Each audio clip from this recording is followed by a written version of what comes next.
Hi, so two super important transformations are the projection and view transforms in 3D graphics.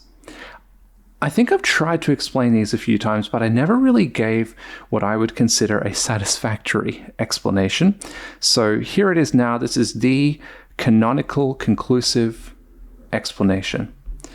Let's look at a situation where we are measuring kind of along the z-axis. And we have a near distance and a far distance. And we have some, let me just do this. We have some sort of, some I, which is seeing them. And we have some point over here, which has a given Z position and a given Y position. What we want to do is project to that point and work out, okay, how is that represented in the near plane? So what is the transformed Y position on the near plane?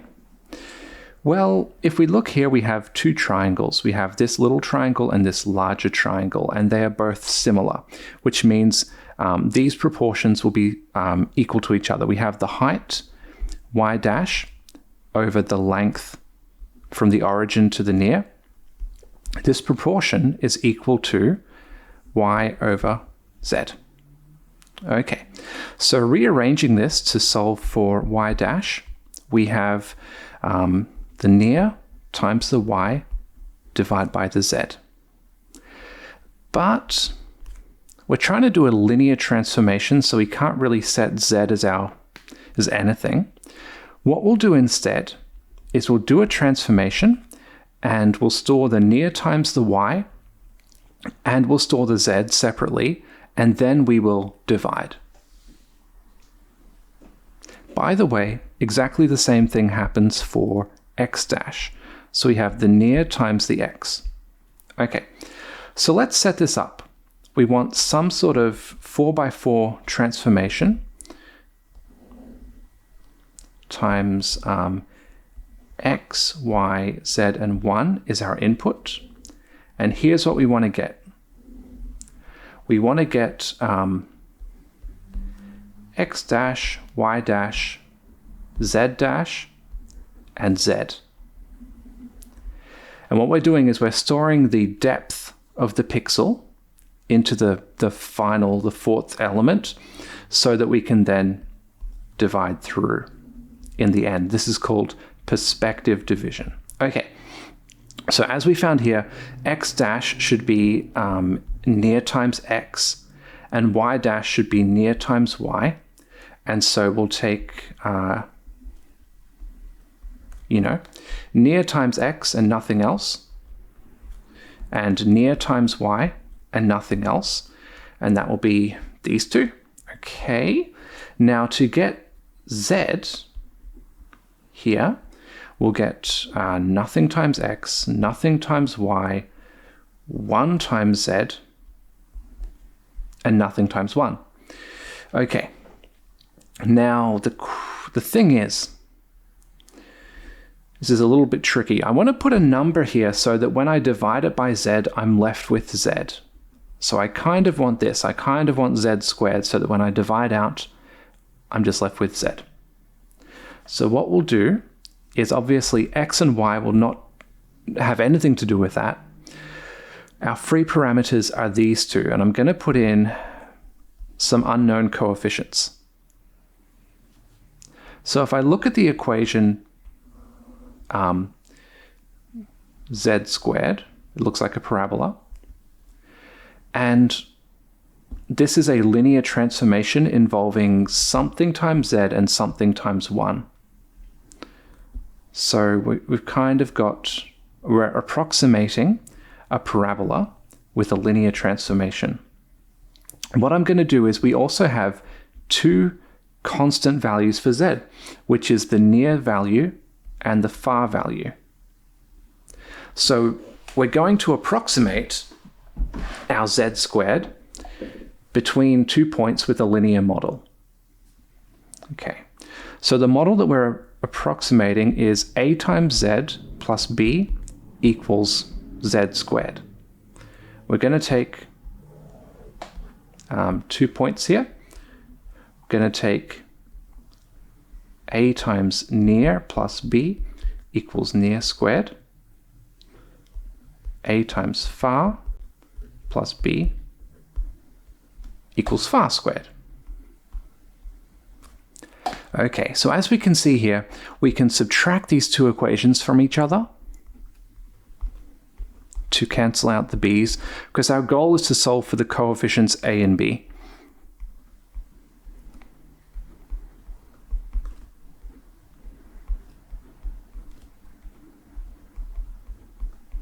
We can then divide both sides. Okay, fair enough. That gives us an expression. Another thing we can do is we can take both equations and multiply them to get a common term here in the an and the af. So we'll multiply both sides by f and multiply both sides by n, sorry.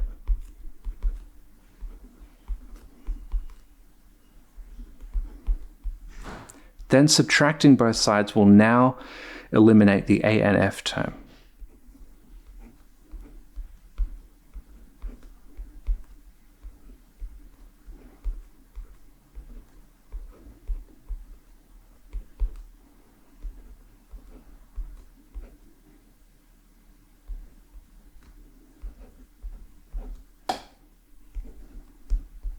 Now dividing both sides, being mindful that we have f minus n and n minus f.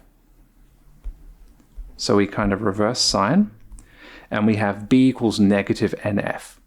So to write out our full projection transform, we have this.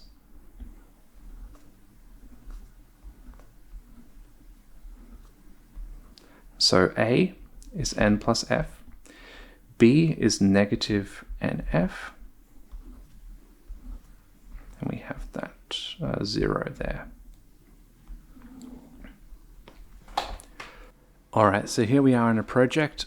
All we need to do to inspect what Pyre is doing behind the scenes is this function here where we're creating a perspective. Just control and click, and we go into the definition. We have these function things, and then this call here, create from bounds. We'll click in here. Now if we compare this with the way Pyre implements this, it's very similar, except for two things. Firstly, we can see that actually Pyre is, instead of listing it row by row, it's listing the matrix column by column. The reason for that is that OpenGL expects matrices to be passed in column by column. Okay, fair enough. And the other issue is that there's kind of a normalizing factor. So looks like we're dividing by, x left minus x right, y left minus y right. This is just taking into account the field of view y in the perspective transformation. Another transformation which is important is the view transformation.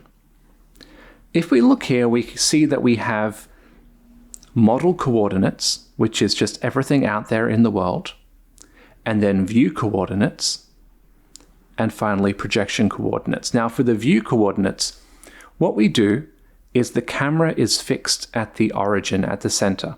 And the way we achieve this is two steps.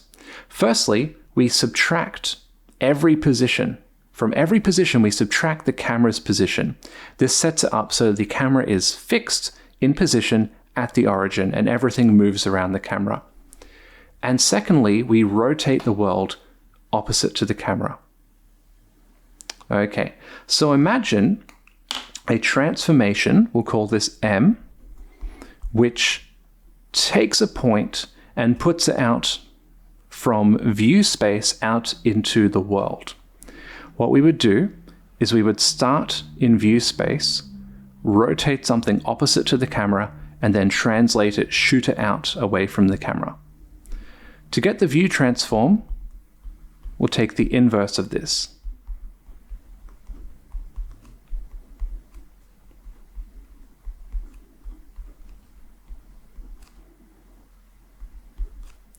Okay, so for the rotation matrix, we have our basis vectors for rotation, which is the right vector, which shoots out to the right of the camera, the up vector,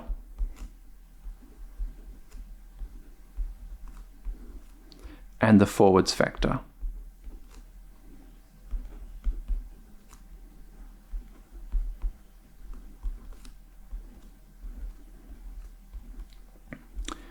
In view coordinates, the right vector is sitting along the x-axis, up vector is along the y-axis, and forward vector is along the z-axis. So this represents the rotation that the camera goes through. So we want to take the inverse of that, and then we'll say, okay, what is the translation vector matrix, which gets a point away from the camera, or to or from the camera's position. So I'm going to use E for I. So it's basically transforming along the X by the camera's X coordinate, along the Y by the camera's Y coordinate, along, so you see what I'm doing here, right? So we want to take the inverse of that as well. So let's go ahead and get these inverses. Now, because this rotation matrix is orthonormal. Oh, that should be a 1 there.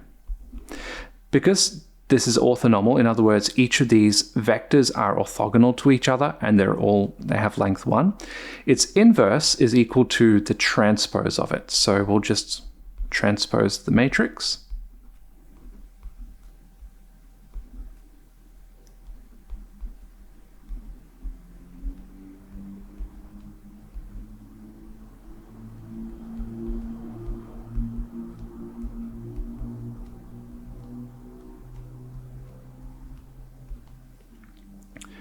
And the inverse of a translation is pretty much keeping everything else the same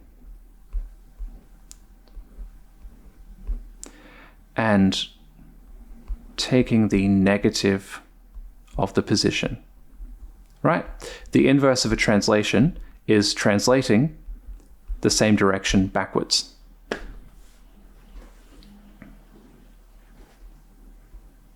Okay, so I'm going to make a little bit of space here.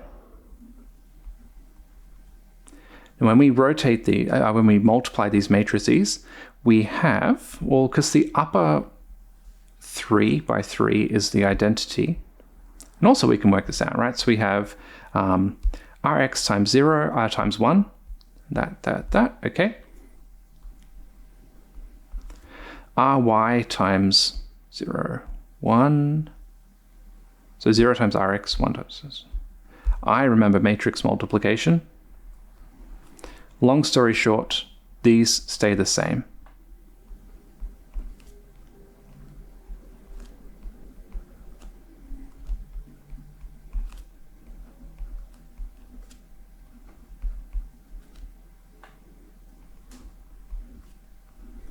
And then for the last column, things get a little bit funky. So have a look at this. We have negative, Rx times negative Ex, Ry times negative Ey, Rz times negative Ez plus nothing. So this is actually the definition of the dot product. So I'm using these angle brackets here to represent dot product. If we take the dot product of these two and apply a negative, then that is what we should have there. And it's the same here. So we have the u vector dot product with the I position.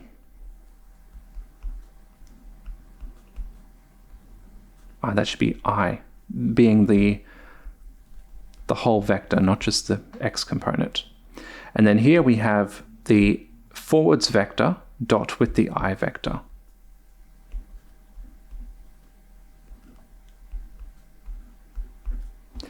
and just 1.